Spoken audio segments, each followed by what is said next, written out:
Shalom, selamat pagi saudaraku. Jumpa lagi dalam program Roti Gembala.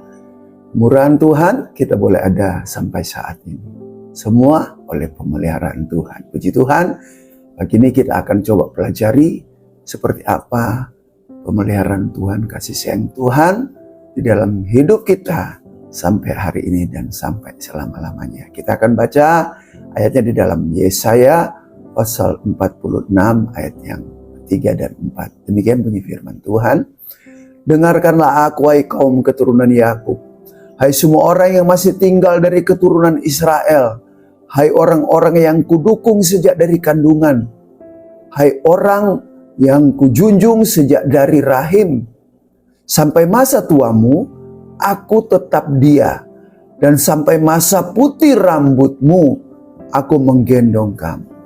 Aku telah melakukannya dan mau nanggung kamu terus. Aku mau memikul kamu dan menyelamatkan kamu. Ayat ini sangat terkenal ya saudaraku tentang bagaimana pemeliharaan Tuhan sampai usia kita lanjut. Menjadi suatu jaminan bagi kita anak-anak Tuhan bahwa masa depan kita tidak usah takut. Saat kita sudah tua, mungkin ada yang tidak punya keluarga, cuma hidup sendiri. Nanti kalau sudah pensiun, sudah tua, apakah saya harus ke panti jompo? Berpikir begitu, khawatir, saudaraku. Banyak kan orang-orang yang mungkin sendiri, apalagi zaman sekarang, di mana keluarga itu maunya keluarga kecil. Nggak ada anak, tidak banyak anak. Dan kalau hidupnya sendiri, itu kan menjadi beban pada masa tuanya. Puji Tuhan, tapi firman Tuhan ini dengan tegas mengatakan bahwa sampai putih rambutmu aku menggendong kamu. Kita tetap dalam tangan Tuhan. Puji Tuhan. Dan bahkan Tuhan akan memikul dan menyelamatkan kita. Saudaraku, tetapi ada satu yang kontroversial dalam ayat ini. Karena orang berkata, ini kan membuat bangsa Israel, masa kita orang Indonesia ikutan? Ya, puji Tuhan. Alkitab ini ada sesuatu yang global, saudaraku. Sesuatu yang menyeluruh. Sehingga bisa sampai kepada kita baik perjanjian lama maupun perjanjian baru. Tuhan sudah jamin bahwa itu buat kita. Kita lihat apa tuh jaminan Tuhan yang mengatakan bahwa ayat ini juga menjadi bagian kita. Walaupun ini dikatakan, oh ini kan untuk orang Israel. Ada dua yang bisa menjelaskan bahwa kita sebagai keturunan Abraham juga. Dan bahwa kita juga sebagai umat yang sudah ditetapkan oleh Tuhan. Israel kan sering dikatakan, lihatlah umatku, lihatlah umatku. Tuhan mengatakan seperti itu. Kita baca ayatnya ya. Di dalam Galatia pasal 3 ayat 7 dengan jelas dikatakan begini. Jadi kamu lihat bahwa mereka yang hidup dari iman, mereka itulah anak-anak Abraham. Abraham punya iman yang kuat. Dan Tuhan menjadikan itu suatu kebenaran. Dan orang-orang yang punya iman itu percaya kepada firman Tuhan, kepada perintah-perintah Tuhan. Abraham percaya saja, Ishak korbankan. Jadi korban bakaran. Abraham percaya walaupun dengan hati yang sakit. Ada hal-hal firman Tuhan yang sungguh luar biasa, sepertinya tidak masuk akal. Tapi karena itu firman Tuhan kita mau percaya, itu kita dianggap menjadi, dikatakan di sini, anak-anak Abraham. Israel adalah anak Abraham dalam hal ini Yakub dan keturunannya. Dan itu dijanjikan Tuhan kepada anak-anak Abraham, kita semua menjadi bagian daripada firman Tuhan. Juga dikatakan di sini, di samping anak-anak Abraham, kita tahu saudaraku bahwa iman ini dalam kehidupan kita akan menuntun kita. Dan kita percaya sampai masa tua kita, sampai rambut kita putih, itu kita ada dalam tangan Tuhan. Janji firman Tuhan pagi ini. Jadi tidak usah khawatir. Jadi kalau kita pun masih muda saat ini tetap melakukan pekerjaan Tuhan, dijamin apa yang kita dapat saat ini akan selalu di dalam perlindungan dan berkat Tuhan. Amin. Puji Tuhan. Satu lagi, dalam 1 Petrus pasal 2 ayat 9 dan 10 itu juga lebih ditegaskan begini. Tetapi kamulah bangsa yang terpilih, imamat yang rajani, bangsa yang kudus, umat kepunyaan Allah sendiri, supaya kamu memberitakan perbuatan-perbuatan yang besar dari Dia yang telah memanggil kamu keluar dari kegelapan kepada terangnya yang ajaib. Kamu yang dahulu bukan umat Allah, tetapi yang sekarang telah menjadi umatnya, yang dahulu tidak dikasihani, tetapi yang sekarang telah beroleh belas kasih. Nah, ini ayat lebih menegaskan lagi bahwa kita yang terpilih, begitu kita mengenal Tuhan Yesus, ya, kita menjadi umat yang terpilih. Apalagi saat ini kita semakin dekat dengan Tuhan. Kita menjadi umat yang terpilih dari sekian miliar manusia dalam dunia ini. Belum tentu semuanya terpilih. Walaupun hati Tuhan rindu. Mungkin pemberitaan firman Tuhan, Injil belum sampai sama mereka. Atau kalaupun disampaikan, ada selubung dikatakan yang menutupi hati mereka. Tetapi kita anak-anak Tuhan, orang-orang percaya saat ini, kita sudah percaya bahwa kita ada di dalam lindungan dan pemeliharaan Tuhan. Dan Tuhan sudah panggil kita untuk menjadi umatnya. Itulah kita menjadi bagian daripada yang dikatakan, sampai putih rambutmu. Ada nyanyian seperti itu ya, katakan. Aku akan menggendong kamu. Menggendong artinya di dalam tangan Tuhan, saudara. Di dalam tangan Bapa yang menggendong kita. Kalau kita di dalam gendongan Tuhan selalu, seorang anak di dalam gendongan bapaknya, orang tuanya, gak ada yang bisa ganggu. Kecuali jatuh dari gendongan. Dan Tuhan tidak akan membiarkan itu kepada kita. Dan Tuhan Maha Kuasa, tidak ada yang mustahil bagi Dia. Sehingga kalau kita di dalam gendongan Tuhan, Tuhan akan memelihara kita.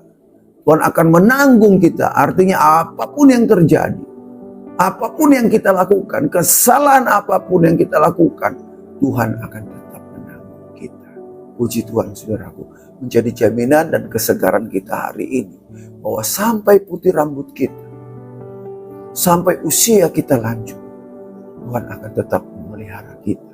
Karena apa? Selama kita ada napas dalam hidup kita, ada maksud Tuhan di dalam hidup kita.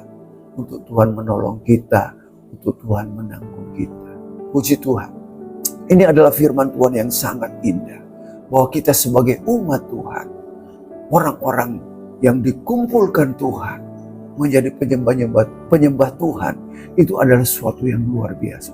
Tidak semua orang memiliki ini, saudaraku ya. Tuhan selalu memberkati kehidupan kita dimanapun kita berada. Biarlah hari ini kita boleh berjalan dan kita boleh melangkah. Saya tidak tahu apa yang menjadi beban kehidupan kita. Mungkin ada orang-orang tua yang di luar sana mulai menjadi khawatir. Dan banyak sekali orang yang di dalam mungkin panti jompo mereka berakhir, mereka menjadi khawatir. Seperti apa pemeliharaan yang akan dilakukan. Tetapi walaupun kita sudah lanjut, Tuhan akan tetap memelihara kita. Dari kita masih muda, apapun yang kita lakukan, Tuhan menjamin Dia tetap memelihara kehidupan kita. Kalau kita selalu tetap di dalam tangan Tuhan, kita menganggap bahwa tangan Tuhan yang menggendong kita, kita percaya perlindungan dan berkat Tuhan akan selalu bersama-sama dengan kita. Satu ayat terakhir, ya, dua ayat terakhir, Roma 9 ayat 15 mengatakan seperti ini. Sebab Ia berfirman kepada Musa, aku akan menaruh belas kasihan kepada siapa aku mau menaruh belas kasihan. Dan aku akan bermurah hati kepada siapa aku mau bermurah hati. Ini lihat, otoritas daripada Tuhan. Dikatakannya dua kali ditegaskan dalam Roma 9 ayat 15. Kepada siapa aku mau, ya, menaruh belas kasihan, kepada siapa aku mau bermurah hati. Jadi belas kasihan Tuhan dan murah hati Tuhan itu sukanya Tuhan. Pada siapa aku mau. Gak ada cuma Israel ditentukan. Seluruh muka bumi ini, seluruh manusia, seluruh umat Tuhan, seluruh yang mendengarkan firman Tuhan. Kalau Tuhan mau mengasihi kita, kalau Tuhan mau bermurah hati kita, itulah adalah suka-sukanya Tuhan. Dan pagi ini kita mendapatkan kemurahan Tuhan. Tuhan mau mengasihi kita. Saudaraku ya, Tuhan mau bermurah hati kepada kita. Artinya Dia sayang apapun yang kita buat. Artinya Dia akan memberikan apa yang kita butuhkan. Kemurahan Tuhan, dan kasih sayang Tuhan itu sangat limpah di dalam kehidupan kita. Saudaraku ya, ini adalah otoritas Tuhan yang Tuhan berikan kepada kita. Sebagai apa saudaraku ya? Sebagai umat Tuhan, sebagai orang-orang yang digendong. Bahkan bukan sampai saat ini. Apakah cuma sampai saat ini Tuhan memberkati kita? Sampai kita basah putih rambut kita. Ada satu ayat terakhir. Menjadi kemuliaan Tuhan waktu bumi baru dan dunia baru. Ini yang dikatakan Tuhan. Wahyu 21 ayat 3. Inilah ayat-ayat terakhir dalam Alkitab. Penggenapan firman Tuhan. Begini bunyinya. Lalu aku mendengar suara yang nyaring dari takhta itu berkata, lihatlah kemah Allah ada di tengah-tengah manusia. Puji Tuhan. Dan ia akan beserta dengan umatnya di tengah-tengah. Ini dikatakan oleh Wahyu pasal 21 ayat 3. Biarlah kita boleh menjadi bagian dari Tuhan. Dan dia akan diam bersama-sama dengan mereka. Mereka akan menjadi umatnya dan ia akan menjadi Allah mereka. Ini suatu pernyataan dalam bumi baru dan dunia baru. Suatu saat Tuhan akan di tengah-tengah umatnya.